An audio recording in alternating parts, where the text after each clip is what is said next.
programación orientada a objetos simplemente es un paradigma de programación en la que los datos y las operaciones pueden realizarse con unidades lógicas llamadas objetos.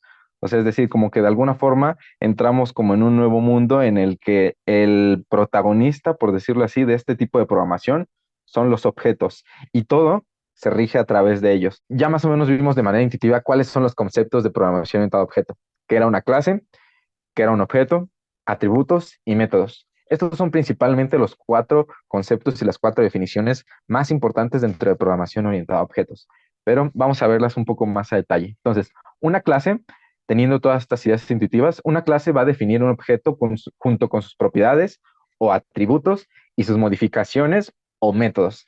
Un objeto va a ser la entidad que va a ser creada a partir de la clase con sus atributos y métodos específicos. Y ahora, un atributo va a ser las propiedades que va a reflejar este objeto. Y los métodos van a ser representados por la respuesta que refleje a otros objetos, o en general la respuesta que refleje a partir de sus atributos que tenga este objeto. Entonces, esos son como los cuatro conceptos más importantes dentro de programación orientada a objetos.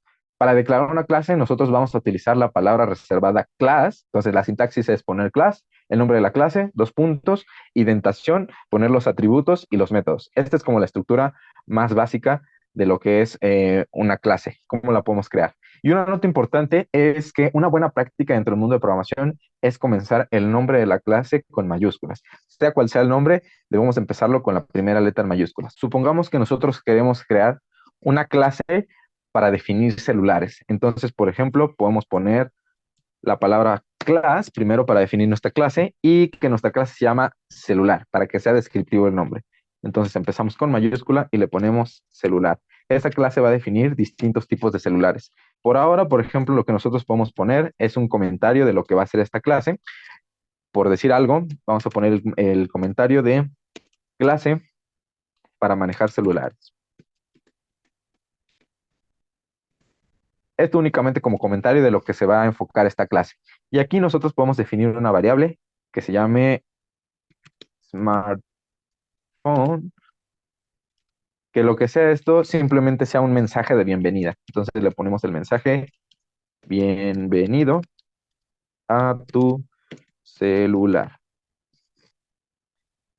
Y listo. Así tal cual, nosotros ya tenemos una clase creada. ¿Cuál es esa clase? Celular. Ahora, ¿cómo podemos crear los objetos a partir de una clase ya creada? Pues la forma en que nosotros lo podemos hacer es por medio de una palabra que se llama instanciación.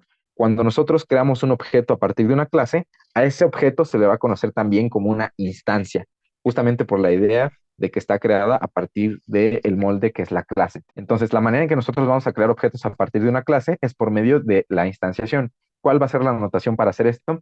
Es primero poner el nombre de la clase, después paréntesis y adentro parámetros, en dado caso de que nuestra clase reciba parámetros. Y esto va a crear un objeto de la clase inicializado con los parámetros dados. Una cosa importante es mencionar que cada objeto tiene una identidad específica. Eso se refiere a que cada objeto tiene un nombre que le va a permitir interactuar con otros objetos. Es algo así más o menos como las variables. Nosotros podemos asignarle un nombre específico a una variable. Lo mismo va a pasar con los objetos. Nosotros podemos asignarle un nombre específico a cada tipo de objeto que nosotros vayamos creando para identificarlos con el resto que nosotros podamos crear, ¿no? Y aquí abajo lo que vamos a hacer es crear objetos o instancias de esta clase. ¿Cómo lo vamos a hacer? Pues decíamos que cada objeto tenía una identidad única, ¿no? Un nombre. Entonces, por ejemplo, aquí nosotros le podemos poner cel1. Ese va a ser el nombre de nuestro objeto.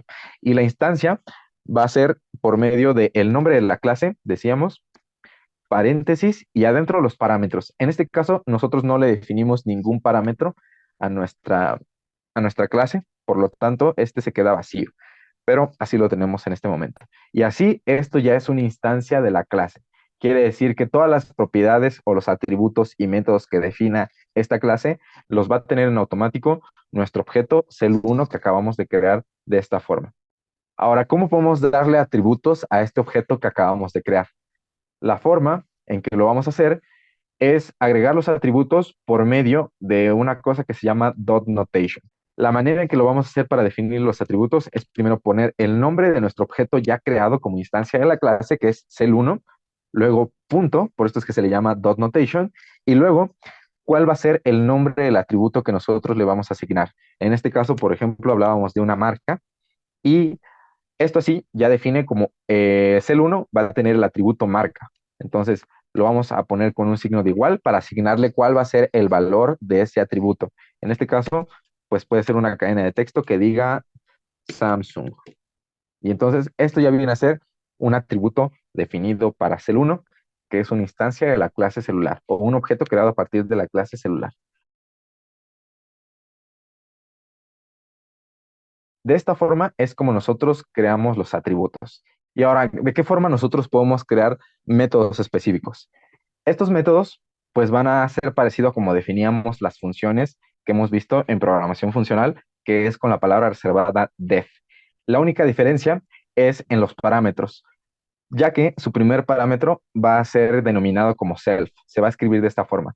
Dentro de esta clase es donde se definen los métodos y decíamos que se definen como las funciones, es decir, utilizamos la palabra reservada def y lo que vamos a hacer es tal cual ponerle un nombre. En este caso vamos a poner encender. Ese va a ser el nombre de nuestro método. Y aquí adentro decía que a fuerzas debe de llevar mínimo un parámetro. Puede llevar más, pero mínimo debe llevar uno, que es el parámetro self.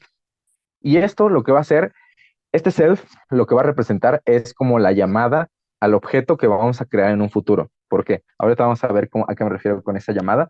Y es que nosotros aquí podemos, por ejemplo, podemos definir cualquier cosa, pero en este caso, por ejemplo, yo voy a utilizar la función print para justamente imprimir el mensaje que yo definí aquí arriba en esta variable. Entonces, ¿cómo lo voy a hacer? Pues poniendo self, punto, y el nombre de la variable que puse arriba, que es smartphone. Este smartphone, en realidad, ya es un atributo de nuestro objeto que creamos. Y la manera en que lo vamos a llamar es con esta notación, decíamos, dot notation, ¿no? Es decir, poner el nombre del objeto y el atributo, el nombre del atributo. Pero como de aquí, de alguna forma, aquí solo es la definición de la clase y del método, ¿cómo vamos a acceder a esta variable smartphone si todavía no tenemos, no sabemos cuál va a ser el nombre que va a crear nuestro objeto? Entonces, por eso es que utilizamos la palabra self, que hace referencia como al objeto que en el futuro vamos a instanciar, que no sabemos cómo se va a llamar, pero para hacer referencia a él vamos a utilizar la palabra self. Entonces, para acceder al atributo que ya tiene definido arriba, que es smartphone, que aunque parece una variable, esto ya es un atributo, pues accedemos con la dot notation. Es decir, el nombre de nuestro objeto, que no sabemos cuál es, pero que ya existe, porque ya está instanciado en el futuro, y después poner punto y el atributo, que en este caso es smartphone, que es algo parecido a lo que hacíamos aquí abajo, poner el nombre de nuestro objeto ya creado, en este caso sí ya creado, después poner el atributo y ahora sí, ¿no? Mostrarlo. Entonces, esto es equivalente a eso, pero por eso es que utilizamos la palabra self. Supongamos que nosotros queremos ver ese mensaje para cel 1, el objeto cel 1, entonces lo que ponemos es el nombre de nuestro objeto, después punto y el nombre del método, que en este caso es encender. Y ponemos los paréntesis, pero en este caso no ponemos ningún parámetro. Aunque aquí sí lleva, no lo ponemos, porque este self justamente hace referencia a cel 1. Por eso es que ya no lleva ningún parámetro. Entonces, si lo ponemos así, lo que nos manda es justamente el mensaje que es bienvenido a tu celular. Ya más o menos vimos un poquito, pero vamos a ver un par de propiedades extras.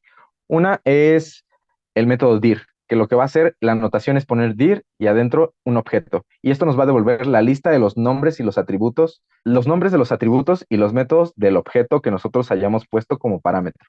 Entonces vamos a poner un print y aquí adentro ponemos dir y probemos con cel 1. Entonces ponemos cel 1. Listo. Entonces lo imprimimos y aquí nos muestra una lista, que aquí en general nos va a mostrar como todos los atributos y todos los métodos. Y nos muestra un montón de cosas que tiene, pero en general, por ejemplo, podemos buscar lo que nosotros creamos, que es el método encender, que lo podemos encontrar de este lado. Los atributos que nosotros definimos aquí abajo, que son marca, sistema operativo y memoria, son los siguientes: marca, memoria y sistema operativo. Y adentro decíamos que esta variable que definimos en realidad pues viene a ser un atributo de nuestro objeto. Entonces, la variable se llama smartphone y la podemos encontrar de este lado. Ahora, otra cosa es la manera en que accedemos a los atributos. De forma general, es poner el nombre del objeto, punto, atributo. Y de esta forma nosotros accedemos a ese atributo en específico. Aquí lo que nosotros podemos hacer para decir, por ejemplo, yo quiero acceder a cuál es la marca de mi celular, entonces tengo que poner cel 1 el nombre de mi objeto, después poner punto el nombre del atributo, que en este caso es marca. Entonces lo ponemos así y veamos que justo nos devuelve un mensaje de la marca que habíamos dicho que era Samsung. Otra función que nosotros podemos utilizar es hasArt y esto recibe como parámetro un objeto y un elemento. Y esto nos va a devolver un true si el elemento que nosotros metimos como segundo argumento es un atributo o un método del objeto del primer argumento que nosotros metimos y false en caso contrario. Entonces nos devuelve un true si lo que nosotros pusimos aquí es un atributo o un método del objeto que pusimos como argumento. Entonces ponemos has y ponemos aquí dos parámetros. El primero que es un objeto, es el 1, por decir algo, y este segundo elemento puede ser cualquier cosa, ya sea un atributo o un método. Vamos a probar, por ejemplo, con sistema operativo. Listo. Entonces, si lo ponemos así, nos devuelve un true. En este caso, porque sistema operativo, si viene a ser, en este caso, un atributo, pero puede ser también un método, y lo podemos probar, ¿no? Por decir, con encender. Lo ponemos de esa forma y también nos devuelve un true, porque este es un método. Pero, por ejemplo, si nosotros ponemos otra cosa que no definimos, por decir apagar, que no es ni un atributo ni un método, pues esto nos devuelve un false, porque no lo encuentra dentro de esta lista que está definida aquí arriba. Entonces, mientras no lo encuentre, nos va a devolver un false. Y si hay una coincidencia, nos devuelve un true. Esta es la forma general en que nosotros construimos un objeto, lo que son las clases, atributos y métodos.